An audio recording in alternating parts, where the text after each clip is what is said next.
കുഴൽക്കിണർ ഉദ്ഘാടനം ചെയ്തു. കരുനാഗപ്പള്ളി സ്വകാര്യ ബസ് സ്റ്റാൻഡിൽ നിർമ്മിച്ച കുഴൽക്കിണറാണ് ഉദ്ഘാടനം ചെയ്തത്. 11 ലക്ഷം രൂപയാണ് പദ്ധതിക്കായി വിനിയോഗിച്ചത്. 6 വാർഡുകളിലെ ജലക്ഷാമത്തിന് ഇതിലൂടെ പരിഹാരം കാണാൻ കഴിയുമെന്ന് അധികൃതർ പറഞ്ഞു. കരുനാഗപ്പള്ളി നഗരസഭയുടെ കിഴക്കൻ മേഖലകളിലെ ജലക്ഷാമത്തിന് പരിഹാരമായാണ് പ്രൈവറ്റ് ബസ് സ്റ്റാൻഡിൽ കുഴൽക്കിണർ നിർമ്മിച്ചത്. ഇതോടെ ദേശീയപാതയ്ക്ക് കിഴക്ക് 13 മുതൽ 18 വരെ വാർഡുകളിലും കേശവപുരത്തും ജലക്ഷാമത്തിന് പരിഹാരമുണ്ടാക്കാൻ കഴിയും എന്നാണ് പ്രതീക്ഷ. വേനൽക്കാലമായതോടെ ഇവിടെ കടുത്ത ജലക്ഷാമമാണ്. 11 ലക്ഷത്തോളം രൂപ വിനിയോഗിച്ചാണ് നഗരസഭ പുതിയ കുഴൽക്കിണർ നിർമ്മിച്ചത്. മരുതൂർ കുളങ്ങര, കോഴിക്കോട്, മുത്തേത്ത് കടവ് എന്നിവിടങ്ങളിൽ 2 കുഴൽക്കിണറുകൾ കൂടി നിർമ്മാണം പൂർത്തിയാകുന്നതോടെ ജലക്ഷാമം ഏകദേശം പരിഹരിക്കപ്പെടുമെന്നാണ് നഗരസഭാ അധികൃതരുടെ വിലയിരുത്തൽ. കുഴൽക്കിണർ പ്രവർത്തനോദ്ഘാടനത്തിന്റെ ഭാഗമായി സംഘടിപ്പിച്ച യോഗം CR മഹേഷ് MLA ഉദ്ഘാടനം ചെയ്തു. പ്രകാരം വീണ്ടും നഗരസഭയിൽ വെച്ച് ഇവരുടെ ഉന്നത ഉദ്യോഗസ്ഥന്മാരുടെ യോഗം വീണ്ടും കൂടുന്നു. അങ്ങനെ സൂചിയിൽ നൂല് കോർക്കുന്നത് പോലെ വളരെ സൂക്ഷ്മമായി കരുനാഗപ്പള്ളി നഗരസഭയെ മാറ്റിയെടുക്കാൻ വളരെ ആത്മാർത്ഥമായിട്ടാണ് ശ്രമിക്കുന്നത്. സാറിനെ ആർക്കും പറ്റിക്കാൻ പറ്റില്ല എന്നുള്ളതാണ് ഏറ്റവും വലിയൊരു പ്രത്യേകത. കാരണം എല്ലാ പറ്റിപ്പിന്റെ ഇടയിൽ നിന്നാണ് സാർ ഇങ്ങോട്ട് വന്നിരിക്കുന്നത്.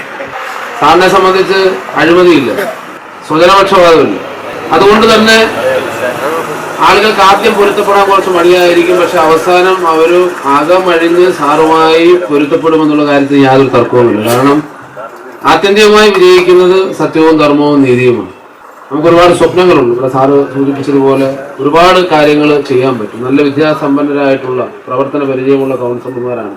അത് BJPയുടെ ആണെങ്കിലും കമ്മ്യൂണിസ്റ്റ് പാർട്ടിയുടെ ആണെങ്കിലും CPMന്റെ ആണെങ്കിലും കോൺഗ്രസിന്റെ ആണെങ്കിലും ജനം ജയിപ്പിച്ചു വിട്ടിരിക്കുന്നത് എല്ലാവരും നല്ല പ്രാപ്തിയുള്ള കൗൺസിലർമാരാണ്.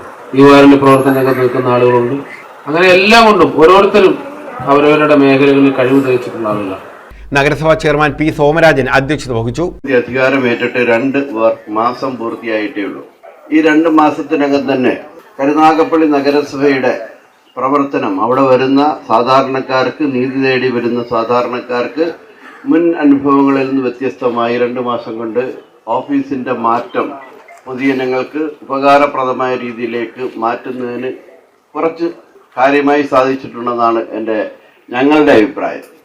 2 മാസം കൊണ്ട് ഞങ്ങൾ നടത്തിയിട്ടുള്ള പ്രവർത്തനങ്ങളിൽ ആദ്യത്തെ UDFന്റെ നമ്മുടെ ആവശ്യങ്ങൾ, ജനങ്ങളുടെ ആവശ്യങ്ങൾ നിറവേറ്റായിട്ട് വെച്ച മുദ്രാവാക്യങ്ങൾ ആദ്യത്തേത് കുടിവെള്ള പ്രശ്നമാണ്. Vice chairperson Beena Johnson, Simlal, water authority ഉദ്യോഗസ്ഥർ തുടങ്ങിയവർ പങ്കെടുത്തു. News bureau, Karunagappally.